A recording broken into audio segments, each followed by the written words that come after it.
téléspectateurs ɓe men darugol saɗi ko tooli hannde kadi en tintidi ko émission men tour des artistes émission feƴƴo ko télévision mo multi 224 TV wona ko anduɗon aseweji ɗen foppoɓe no wiya samedi en fottay ɗo enen e artiste de kumbalujo mais ko minaton tun on abonne ko chaîne mon parce que son abonné qui on yiye ko woni ko feƴƴo fof ko télé web mon parce que c'est une télé qui fait la fierté de la culture guinéenne sur le plan national et international aray woto woɗɗitode en hiye joni artiste du jour a tout à l'heure saɗi ko tooli ko émission tour des artistes wona ko andirɗon mais yahay men hiido e artiste ɓeɓe mais yewta carrière mabɓe parce que fit on tiwandi ko fewndi kon fen ɗo covid 19 o ay si tawi no jooɗi e takko amen ɗo Mamadou Leyluma sooɗo to jooɗi min timi sooɗo ay clavis joma consorto parce que souci men o ko honno nde nawnare ɗo iwirta ko leydi men ɗo artiste ɓen ko ɗumnete sondia on ɗi tiiɗi 2 ans ɗum na 2 jours na 2 mois e wiyay saɗi ko tooli nous sommes avec Mamadou Leyluma l'icône de la musique pastorale guinéenne saɗi ko tooli a sooɗoto noon goye taw si hironde parce que mi annda on to yo ruɗɗa taw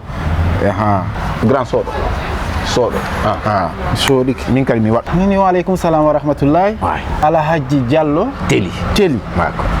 haray mini waaleykum salam wa rahmatullahi ɓeyɗeni noddede welde ko nawtede ɓuuri quoi noddude welde ko nawtede ɓuuri haray miɗo ɓuuri e tañƴinade ɗa weltino mi weltori noon fof no hawti joni gotum haray ka tigui tigui mi salmini téléspectateur ɓe men ɓe fof miɗo weltaniɓe fof mi jarniɓe kadi ɓay wa maɓɓe ala quoi haray ko payko mum ko Mamadou Leyluma artiste chanteur inde nden ko honno Mamadou Diallo oui Mamadou Diallo fusta ka toon parce que Mamadou Diallo tum noon peut être Mamadou Lamine ɓe Mamadou Sillaw ɓe goɗɗo jattaki to Mamadou Leyluma Mamadou Yaya Diallo ɓe kelani fuɗɗiɗa o tosañi men mi fuɗɗi ɗum depuis 2001 oui 2001 mi fuɗɗi ka maître an nonne Paté Moloko Paté Moloko woni ko jannimi oɗo mi fuɗɗi batterie mi wonno joude instrument ji ɗin quoi voilà 2001 fuɗɗiɗa mais ko batterie tappaynoɗa ko ɗum accintimma batterie yawɗa musique non yimugol de pardon yimugol ngo so ko ɓay haray wiyama musique tu peux regarder la caméra min miɗo wi musique on fof ko gotum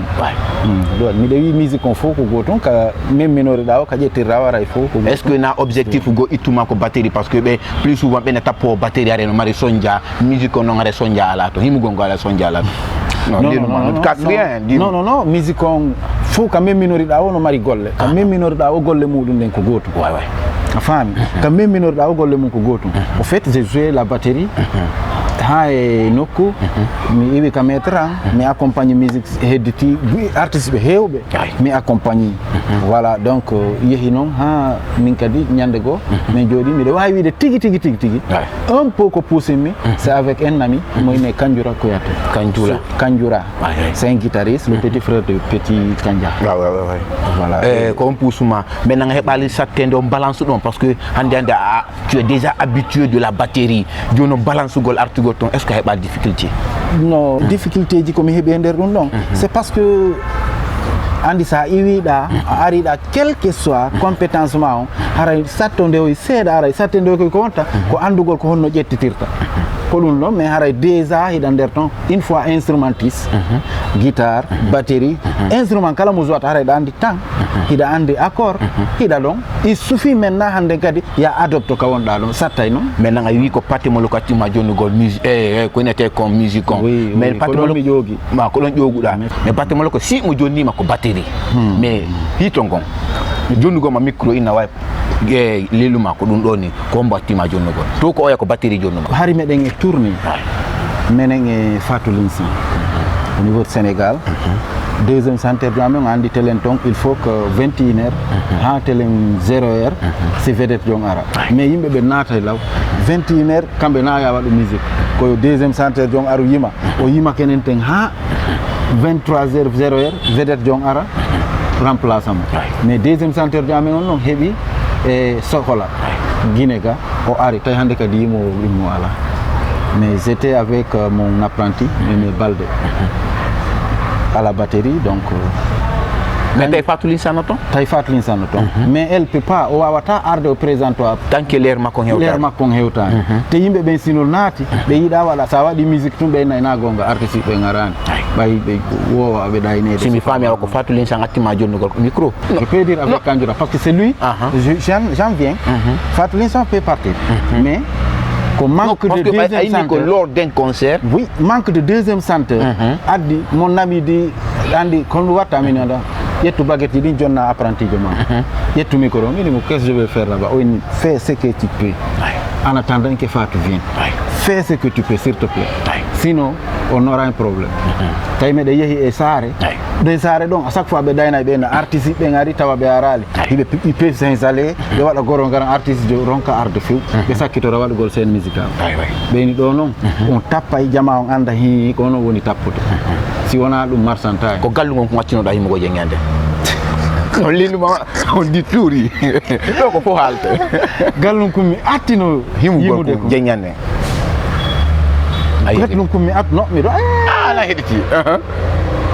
paate meɗen yiduma sukaɓe no yiduma mawɓe ɓen no yiduma jama on fof no holima ko musique on bono moloko nandi a yeggita koni baɗomo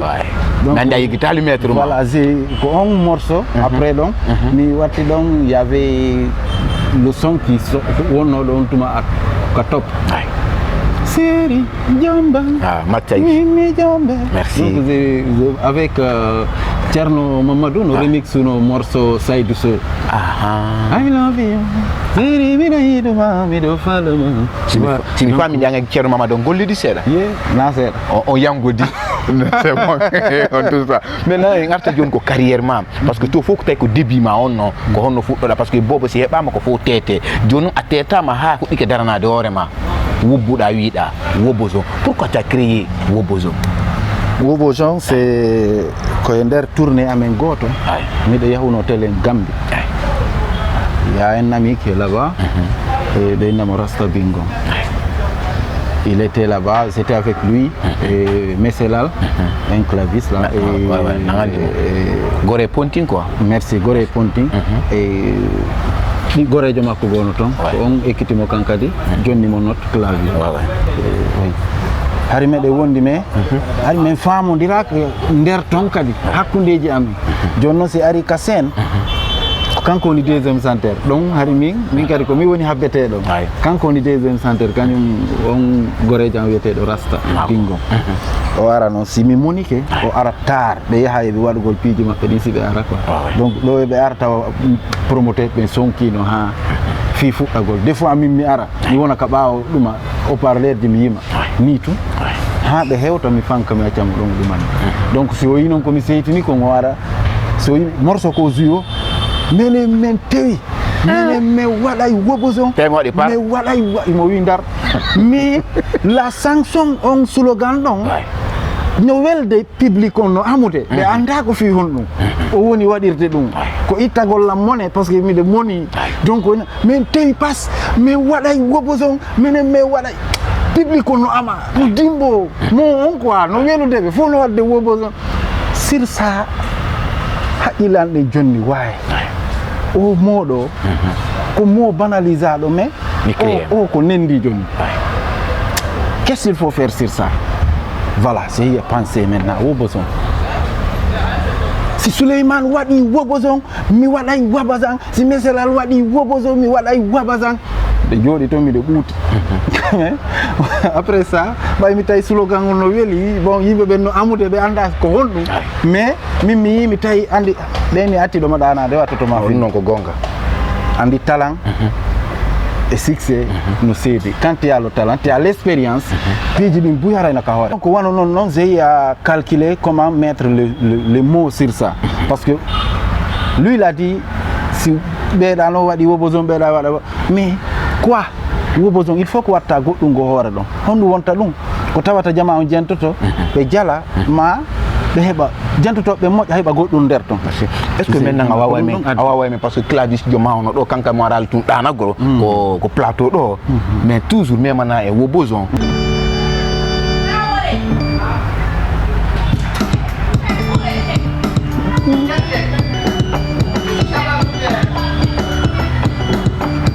malaria hiraɓe ɓen tumbi koni joni hewti ka woyoyi awa findineɗaninoɓe teli Diallo hewti ka irde mine ati nana nder ga Alseni hewti ka hirde o tappude leluma hewti ka hirde kanko ni mo gol awa findine daninoɓe leluma hewti ka hirde si seɓe jaɓi yo menen men geray dije ɓe waɗi wo boson amoɓe waɗay hoɗo ɓe waɗi wo boson amoɓe waɗay wo boson waɗay Teli Diallo waɗay merci Teli Diallo waɗe Wobozon wonɓe men dargo fof waɗe Wobozon restaurant on ko men jonnaɗo kali ɓe waɗa Wobozon kadi par ce que koni woni feƴƴirgol merci à monsieur Baldé jonnugo men au local ɗo ça c'est une fierté pour nous mari gallum gotum ɓeyɗa bippo bipilan no wodi buyɓe famani kon woni mo bipilan mo bipilan o wona ka téléphone ce n'est pas par le téléphone par exemple ka restaurant ɗo ka restaurant honno de monsieur Baldé ka monsieur Baldé ɗo sahaji gono hewta jooɗoɗa ɗo haɗaɗa jooɗi an e jiwum makum hiɗa piijirnade ɗon tawata muraɗi gono yeeso ɗon quoi kanɗi kadi kenen ten hiɓe ɗumanno tu vois no hiɓe waɗa geste hoyno toon ɓe ɗumanno ko ɗum woni ko on bippu ɗon ko hara ɓe bippima an jalloteli a faami hara jiwonno jooɗi to imo visi jalloteli mo reefi ɗon tun imo reeva ɗon imo hoyɗa ka hara o ɗanaki donc ko ɗum woni o bippima nodditama noon ɗon simi faami ko jiggol ko koddo awa o fenu e musique ji ma ɗin fof sa daari ko jelo jokkuɗa ɗum ko affaire sonnaɓe ɓen te mais bippuma ɗo kadi ɗo kadi a haali ko fenu basanɗa e sonnaɓe ɓen basake sukaɓe menen non hay mi fuɗɗaki basade e sonnaɓe ɗum par ce que je suis le défenseur de femmes ah bon way mi fuɗɗaki taw tuma mi fuɗɗi yanangol sagataɓe wo pour pouvoir se mettre ka hoore rayje on tuma fof wona ok mi tampini est-ce que dans ta vie tu n'as pas été déçu par un garçon parce que ça y est hande ala men soutenugol ko sena worɓe ɓen e nder sonji ɗi mi waɗi ɗi côté ɗuma a tawa miɗo memi fi sonnaɓe ɓen timi arti ka rewɓe mi inni fi hiɗa mari darde hiɗa moƴƴi forme ko jelo jokkuɗa par ce que sa daari forme ma o ŋarimaki e darde nde a wi a jokkay marsata an gorko on noon sa daari mbuuɗi ma ɗi ma piiji gono nder ton ko tawata fof no jiñamma no fonctionne de sa jokki ɗum ɗon piiji buy manka e ma woni gorko woni debbo ka ɗuɗɗinɗa o ɓandu ndum bonay si balɗe ɗen lannali o ɓandu ndum bona komi addi ɗum ko somi yalti kikiɗe hiirugol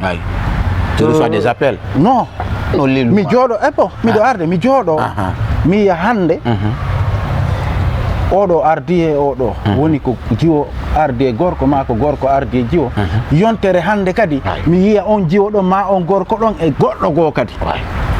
tawa mo arduno ñanden on no takko ɗon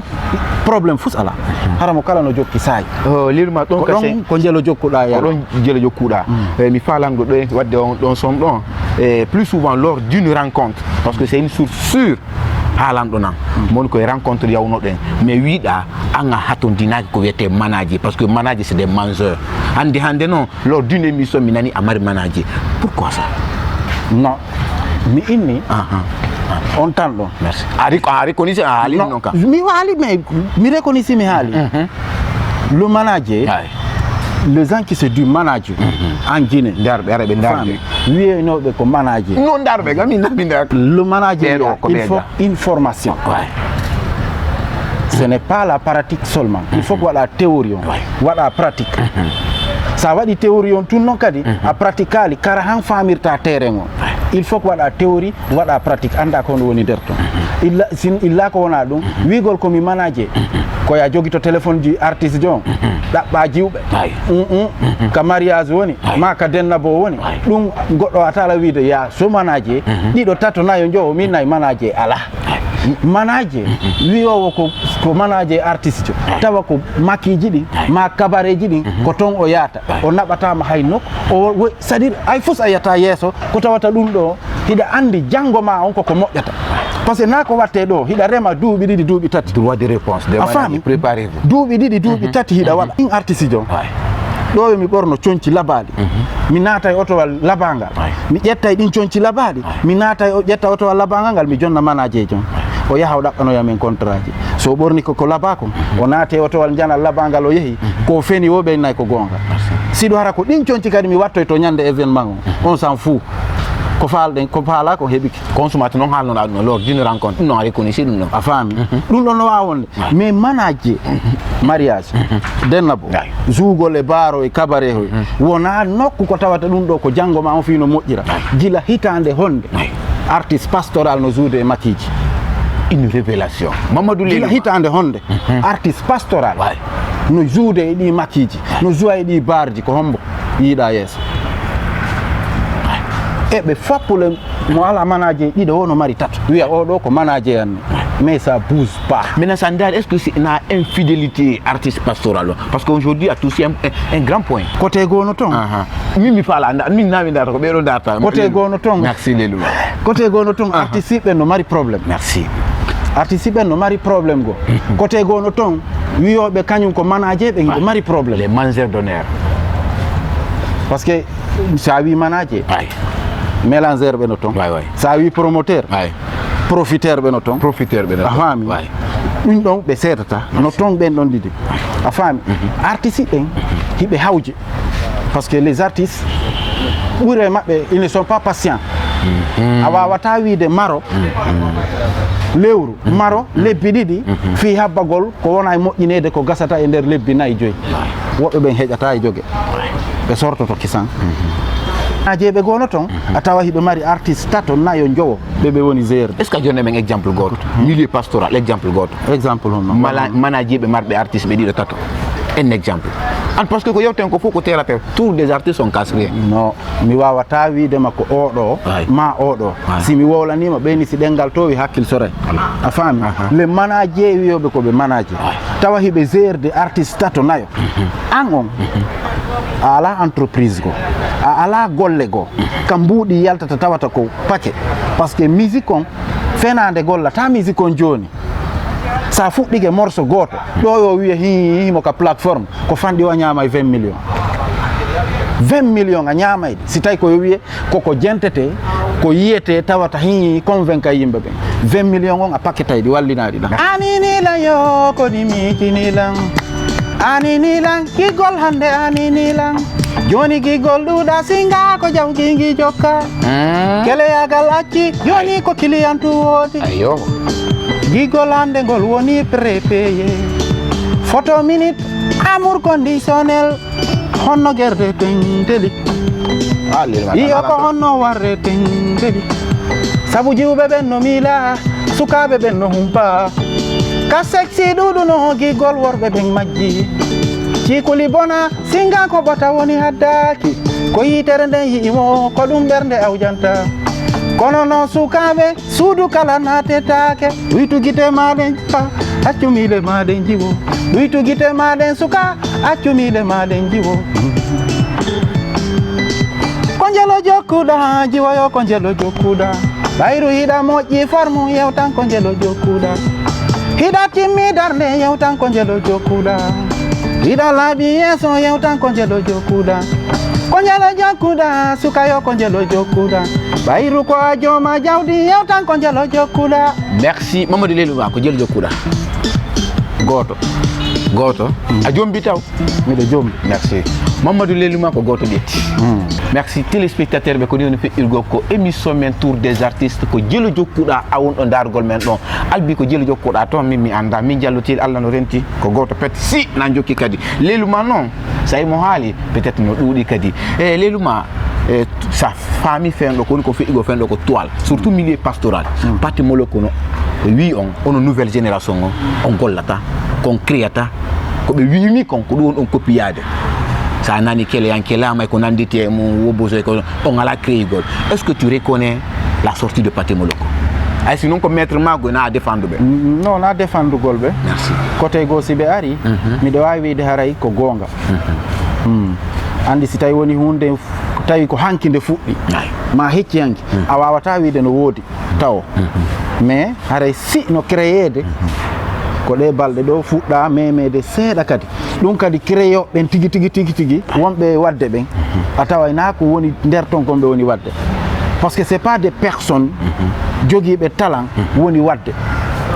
buyno ɗo wiya morceau o morceau yiiɗe morceau yima ka studio hande ɗa wawi arde wiya Diallo mara faɗɗi janggo ara wiya Teli garda faɗiti janngo ara wiya miti communication ɓe ƴetta ɓe kolidira mais si hewti ka duwa ɗon a tawa ce n'est pas ça hein woɓɓe no woodi buy si hewtama ka net ka duwa ɗon a tawa ɓe majjay hay ko ɓe waɗi ko tikko tak Thierno Mamadou mo créa ouais il a un album non bon langandi mo mari album mo créa il a un album oui ou non min miɗo wawi wiide himo créa mo créa kono utilisata ko créata kon fof Malik Fadal himo créa kono utilisata ko créata Aïssa Sigon bon mi jentaki sonji Aïssa Sigon mi andi oɗon créata mi jentaki ha quoi c'est son merci ko non feƴƴirgo ko émission men tour des artistes joni ɓaye neɓata seeɗen ko émission men mi faala andugol ko angi homɓe artiste pastoral ou bien e ɗiya monde ji marɗa relation et quels sont tes projets parce que ça yo gagné en angol tigi momi ɓuuri hiɓɓude tawata ɓaynami fenu ko Allah mi woni wolande l'artiste que j'aime menen nouvelle génération j'aime trop Thierno Mamadou nanon ko mi yangudi kon ton je l'aime naturellement tigi j'ai parlé son problème mais c'est pas parce que je l'aime pas je l'aime fondément wallah non reconnu ko mo ikono mo edu non quoi et je le parle devant lui derrière lui je le parle merci il me plaît naturellement quoi merci wallah ancien bébé mi de captira ka be seeɗa parce que si mi miijitike yerɓe mi accompagne buyi mais ka be mi wawa ƴogude seeɗa mi ƴooga seeɗa parce que mi wawata wadde si mi waɗay tigi ko tawata ko kañum kon be min ƴetta e ko maɓɓe kon ko ɓe acci kon min ƴetta toon min joɓita min waɗa ko fewdani en kon enen par ce que bimbi ɓe kooƴe mum kono ko toon ƴogata sa ronki ƴettugol to mbay ala e amen yimowo ɗo o yima han tawa o yima e morceau ji tati nayyi o moƴƴina ɗi tawa o ƴettoyali toon maintenant joni ƴettoyali toon tout marché joni a heeɓi Diallo moni comme manager ko projet joni étape ɗon waɗɗon en place bon e nder song momin waɗi ko honno inete Bipilan feƴƴi ni meɗen ka studio meɗen engage morceau ji seeɗaji meɗen e on projet ɗon ɓay ni Allah waɗi kañe makko halfodiri menen halfodiri tawi kadi golle ala ni ka wona concert ji ala fus ala meɗen occupé studio ji ɗi meɗen pusude a reconnaisse noon Diallo moni wawi wadde affaire ma o anani oui e nder haqqillan ɗen ko jonni kon Diallo moni o wawa wadde par ce que komi woni wolde kon komi faala kon haqqille makko ɗen no e muɗum est ce que y a un contrat entre vous oui y a un contrat de 2 ans ɓe inani non ça on met de côté bon leluma neɓata sa yo naggami faala ɗo joni e ɓay Cladis Diomawno ɗo improvisa ɗo Miti 224 TV derrière la caméra Albi et mi Diallo Télé juste un acapella pour la télé Miti 224 TV ndare yo Miti 224 TV Miti 224 TV Alben hida hala fima Diallo Télé hida hala fima Alben hino yewta fima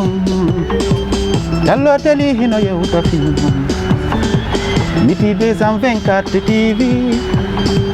Miti 224 TV andaray ɓe ka téléphone maɗa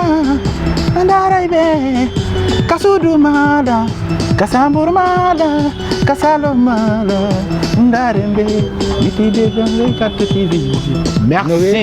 merci Mamadou Lelouma mais weltike vraiment c'est une fierté pour moi d'inviter cette icône sur ce plateau. Mamadou Lelouma hande il fait la fierté de la culture guinéenne sur le plan national et international ko haaluɗo e fankuɗo. Moi je le sais ko no marɗa ko yewta juste parce que tangon gayni nango juste haray ko mari komi yewta ɗon ni ko raɓɓiɗi kon ko piwum andanɗa hoore ma ko raccourci um pourquoi c'est nous et pourquoi nous ɗum koye côté gouvernement e fi nde nawnare ɓay wona ka haut-parleur ji nawnare nde woni juulirde ɗen no heewi église ji ɗin no heewi marché on no heewi yoɓe wattan yiila e amen fi honɗum ko menen tu woni ala e gollude pourquoi ɓe landi appel ɓe lanci un appel are koyo gouvernement yo walluɓe ɗumtana ɓe centre culturel jiɗi lié jiɗi par ce que sen daari e ɗiya pays ji spectacle no wadde kala ko wonɗo men albarka ko mboni ko ɓaaw caméra arrangé ɗum ɗo fof ɗi mbodoji ɗo fof ko Albi ko micro ga pour la présentation c'est votre serviteur de tous les jours Diallo Teli l'enfant de Miti are en sayji surtout no woto yegutu abona gol ko chaîne parce que son abonné ke on yeko fe eta kongo télé fopo merci are en fotte kadi go kadi ciao.